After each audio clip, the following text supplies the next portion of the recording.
Yo, what is up, YouTube? It's your boy Legend, and I'm back with another video. You already know what this is just by looking at the thumbnail. Now, if you guys like this video and you want more of this content, make sure you hit that like button, subscribe while you're at it.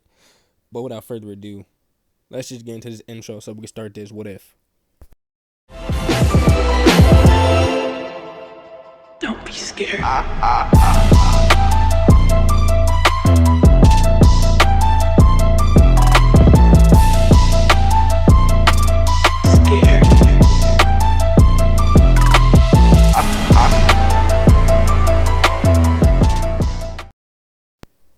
The Crimson Eye Anbu narrowed his eyes at the boy in front of him. Just moments ago, he watched him slaughter close to 50 civilians with no mercy or remorse in under a minute. And now he was acting as though he didn't remember it at all. Who kills someone and then says, "I think I hurt someone"? "You're coming with us right now." The Anbu grabbed Naruto by the back of his neck and vanished along with all the other Anbu, appearing in front of the Hokage. When Sarutobi saw them, he was on immediate alert. "Naruto, what happened? Are you okay?" The Anbu answered for him. "He's fine, Hokage-sama. But the villagers he killed in self-defense are not. It was close to 50 of them. Would you like me to show you what I saw, Hokage-sama? I believe you need to see this." Sarutobi looked at his Anbu and nodded. Looking into the Sharingan that was behind the mask, Sarutobi froze for a second. His face slowly contorted into one of horror as he dropped his pen. "Get him out of my office immediately and leave me alone. I need to think." The Anbus obliged and took Naruto away as they left, leaving Sarutobi alone. He immediately grabbed a stack of papers and threw them across the room in frustration. "Fuck! No, no, no, no, no! Not again. This can't be happening. No!" Sarutobi punched a hole into the wall as he slid down to his knees and cried. He's seen this or something similar to this before. That wasn't Naruto. That was something else. And if Naruto was like that, then that means one or both his parents made a deal with some demons and cursed their son with the foul power of a demon. But what Sarutobi didn't know was that Naruto held two demons. Sarutobi stood up before grabbing a piece of loose paper that lay stranded around in his office and began to write on it. After a short while, he rolled it up and stamped it before summoning a messenger bird and giving it the letter and sending it off. I'm such an idiot. All the signs were there. Subtle, but still there. Naruto dying at birth, miraculously coming back to life with no aid.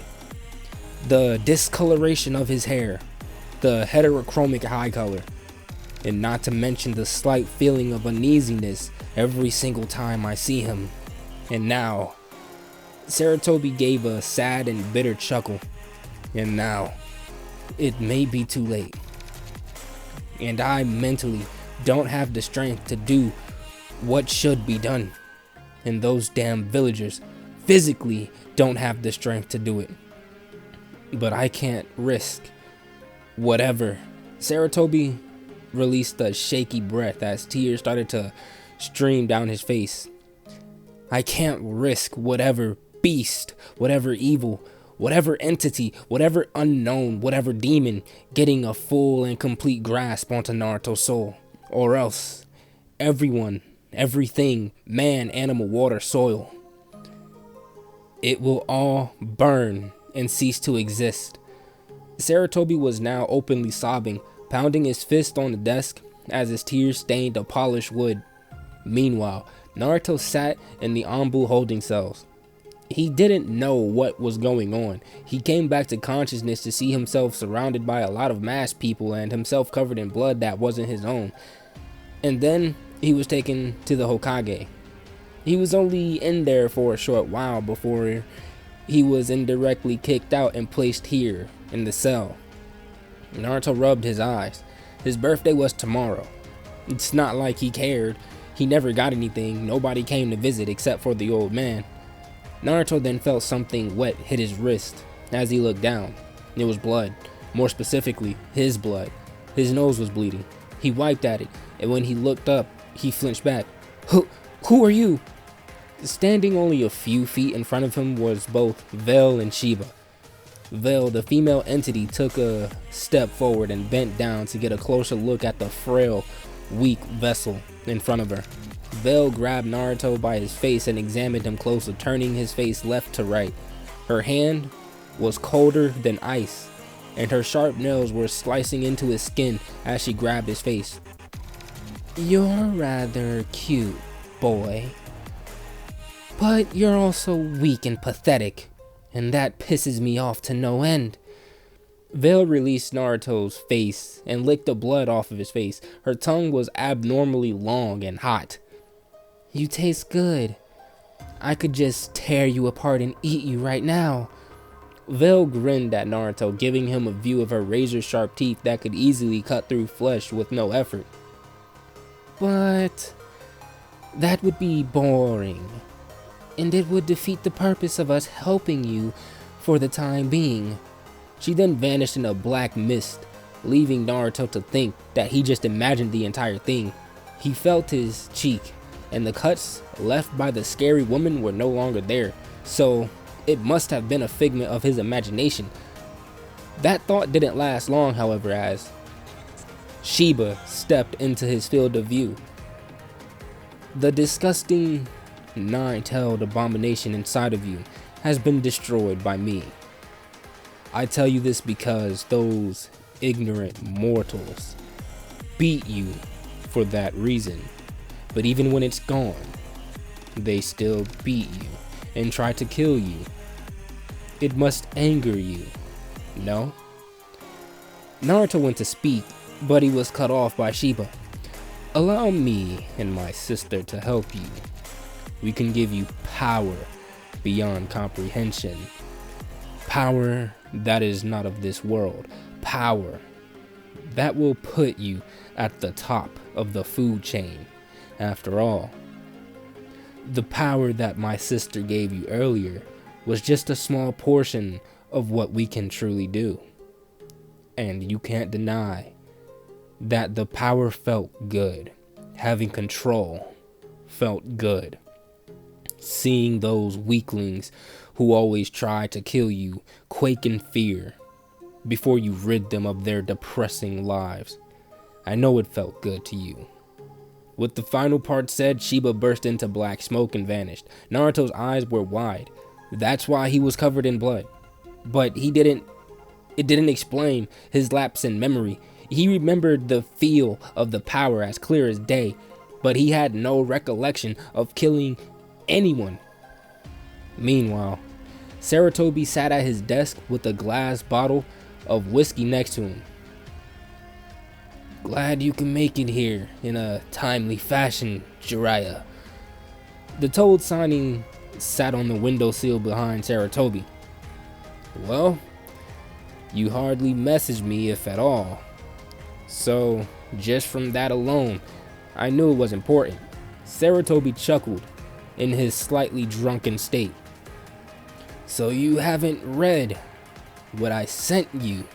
Jiraiya shook his head and walked from the windowsill to the front of Sarutobi's desk, taking note of the half-empty bottle of whiskey. Sarutobi rubbed his forehead, trying to gain control of his alcohol-driven mind. "Well, we have a problem. A very big problem. Depending on how we deal with this, it will be a life or death decision. The root of this problem is Naruto, or more precisely, his parents." Jiraiya was already taking the situation seriously, but hearing the story only made him narrow his eyes. Jiraiya took the glass of whiskey from Sarutobi's desk and downed its contents in one go. "Sensei, I'm going to need you to explain exactly what you mean. And I need you to do it fast and clear." Sarutobi let out a drunk and pissed off laugh. Jiraiya, do you remember the stories of my sensei Tobirama that I've told of you? Jiraiya nodded as he took a seat. He could tell that his sensei was about to go into a story that he has yet to hear. Sarutobi let out another chuckle. Well, the stories of Tobirama that I've told you and the other two have always been cut short. And the history books don't know the full truth of what happened in that era of time. What I and the books never told you is that Konoha was supposed to lose and be destroyed in the Second Shinobi War. Jiraiya went to speak, but Sarutobi raised a hand to silence him. Hard to believe, right? Well, it's true. We had the quality of shinobi that every village wanted. But Kumo had the numbers. And when I say that, I mean that they had the numbered. They outnumbered us 11-1. On top of that, they had 2 Jinchuriki at their disposal, along with another 2 pseudo Jinchuriki. Sarutobi took a drink of whiskey as he got a far off look in his eyes. And as you know, things got to a point where Tobirama Sensei had to step onto the battlefield. And you can imagine the skill and prowess that he showed. But even with him on the battlefield, it changed little to nothing. I was part of his frontline squad along with Danzo, the devil of shinobi, Koharu, the queen of genjutsu, Shibai, the spy of the Uchiha clan, and my elder sister, Harmony, the warden of the leaf. Jiraiya sat there in shock. Just going off of the titles given to each individual shinobi on that squad was literally enough to destroy a single village. And this is the first that he's hearing that his sensei had a sister. Sarutobi continued to speak. Even with us on the front line, we changed very little in the war. Shibai was the first to die. A tear fell from Sarutobi's eyes as he began to shake before he soon started to sob. He was the spy of the Uchiha clan. His skill as a spy was unmatched by anyone, paired with his visual prowess of the Mangekyo Sharingan and abilities to control metal with just a single touch. He was the perfect spy, yet he was found out a month after being planted in one of Kumo's outposts. When he was found out, he ran, and Kumo sent their damn kink squad after him. He informed us through our radio communicators as he ran, and we tried to get to him, but they got to him far faster.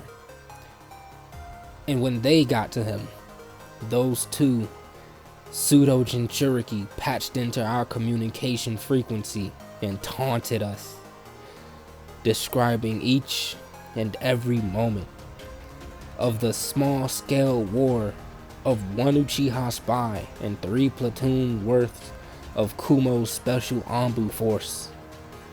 We could hear the battle in the background, and it was something we were glad we didn't see. As we moved to get to him, we had to listen to the taunts and laughs of those 2 assholes. And then we felt it. It was a strong gust of wind that knocked most of us in our group down. And we heard through the damn radio, Shibai had released his ultimate Mangekyo Sharingan ability, the Susanoo. Once that happened, we all gave up on getting to him. That was his last resort. And soon, he'd run out of stamina. And that's when Kinkaku and Ginkaku joined in and tore him to pieces. Sarutobi punched a hole through his desk as he relived the memories of the war. And do you want to know what those 2 assholes said after they did it? They said We'll send the pieces back to your village. Sarutobi took another swig of whiskey. Why do I tell you this hidden information? Well, it's because you need to hear the full story on how we came out of this war alive. Now, the second one in our group to die was my sister. Sarutobi's chakra flared with anger in his drunken state. She was the second strongest in our group, next to Lord Second. She was supposed to be your third Hokage, not me. But her kind heart is what took her life. Kumo used every single tactic they could to win. That included using children. They took a little girl, maybe 8 years of age. They beat the little girl, maimed her, leaving her battered body on the side of a dirt path. And they strapped a roll of paper bombs to her bare bottom and dressed her. My sister, being the kind-hearted person she was, went to help her. She brought her to our camp. She was going to feed her, bathe her, take care of her. That didn't happen. Tobirama could sense the small spark of lightning chakra, and he yelled at Harmony to throw the girl and run, but she exploded in my sister's arms, ripping her upper body to shreds. We only lived because Tobirama placed up a water barrier at the last second. That's when everyone in our squad broke. That's when I shed the title of the professor and took the title of God of Shinobi. And that's when Tobirama slowly started to become a living demon. Tobirama went missing during the war for 3 days. But when he returned, he wasn't the same Tobirama. He moved different. His tone of voice was different. His skin was like ice. And he wasn't opposed to killing his own allies. Jiraiya, have you ever seen someone take on Forge and Cherokee and win with almost no difficulty? Jiraiya was shocked that was a feat. That was a feat unheard of. Even Hashirama didn't do that. He caught all the Bijus, yes, but not all at the same time. Sarutobi leaned forward in his chair. The shit I watched that day will haunt me till the day I die. The feeling that Tobirama, no, that wasn't Tobirama. The feeling that thing gave off. It was the feeling of death. Have you ever seen wildlife start to die just because they felt the presence of someone? I have. That was the day that me and the rest of my group knew we had to get rid of Tobirama. He didn't die to Kumo's third Raikage like the books say, though he did play a part in it. He didn't kill him. He died at the hands of Danzo. Now that you know the real story of what happened, now we can move on to Naruto. He murdered almost 50 civilians in one go. Jiraiya's eyes widened in shock. He did what? Sarutobi nodded. That's not even all of it. He did it in front of my Anbus while knowing they were there, watching him. He even looked Itachi dead in the eyes. Hearing this sent a chill down the Toad Sanin's spine as Sarutobi continued to speak.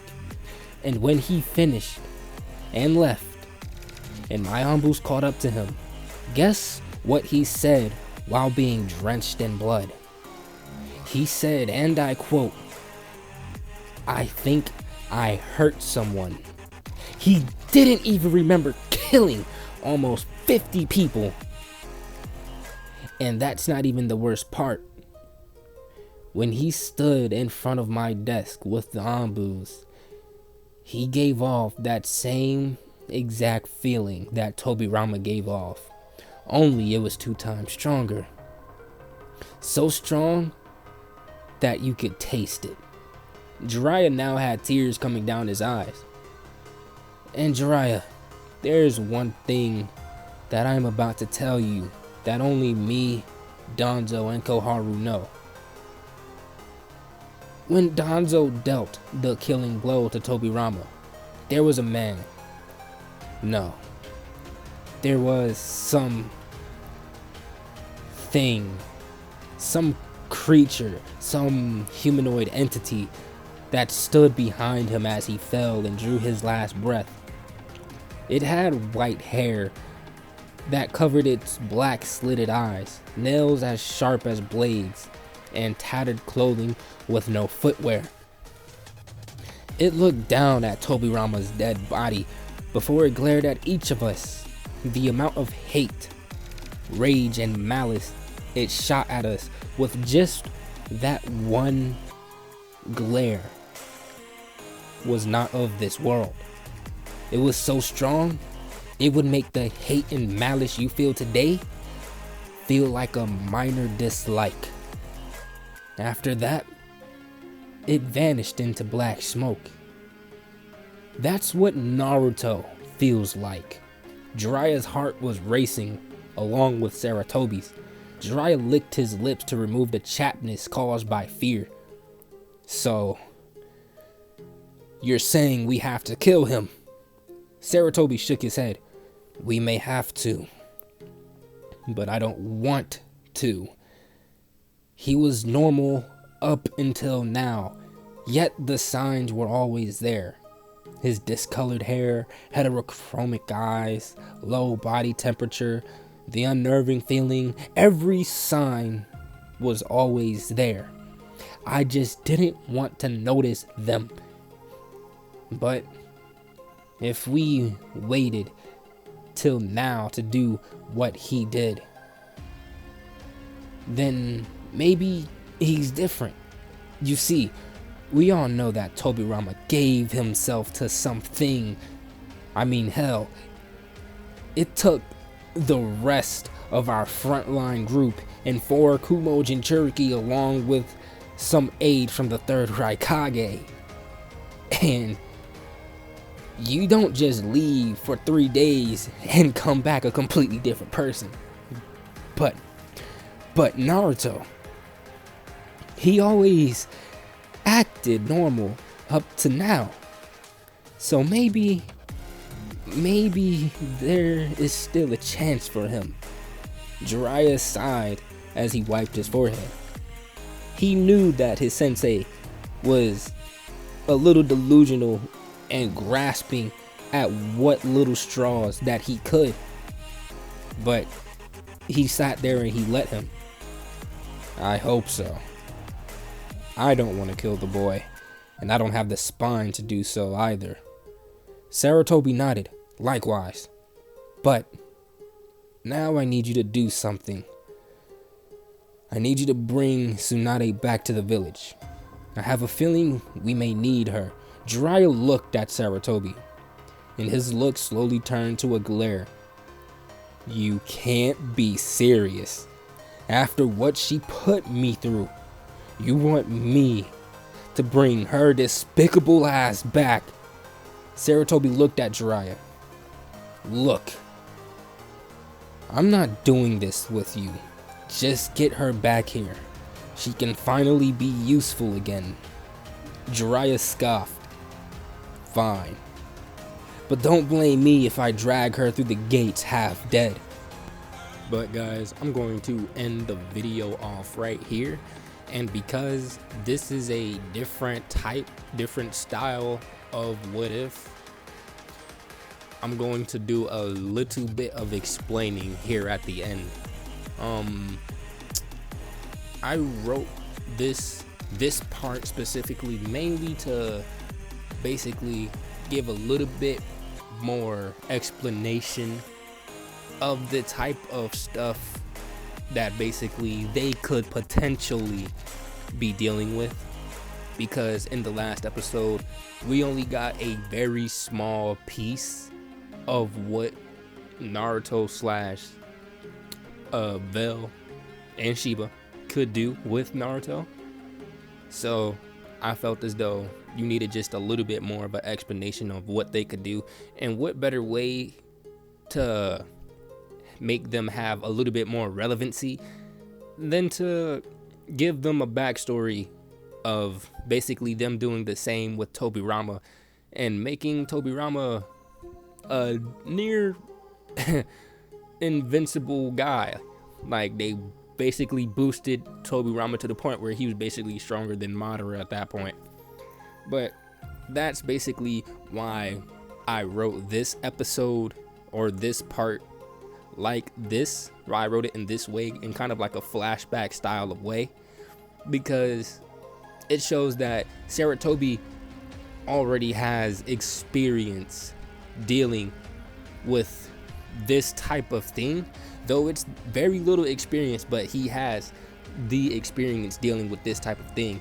So does Danjo, and so does Koharu. These three are still alive. So I just wanted to throw that in there. And on top of all of that I just said, it also gives me more flexibility when writing, because I could take this in multiple directions now that I wrote this specific part the way that I did. I could literally make Naruto slash Vel and Shiba have a personal vendetta against literally the Leaf because of Danzo, Koharu, and Sarutobi. I could make them have a personal vendetta against the world. I could literally make them do whatever at this point, but I'm going to keep that a secret, and you're just going to have to find out what exactly I plan to do with these characters.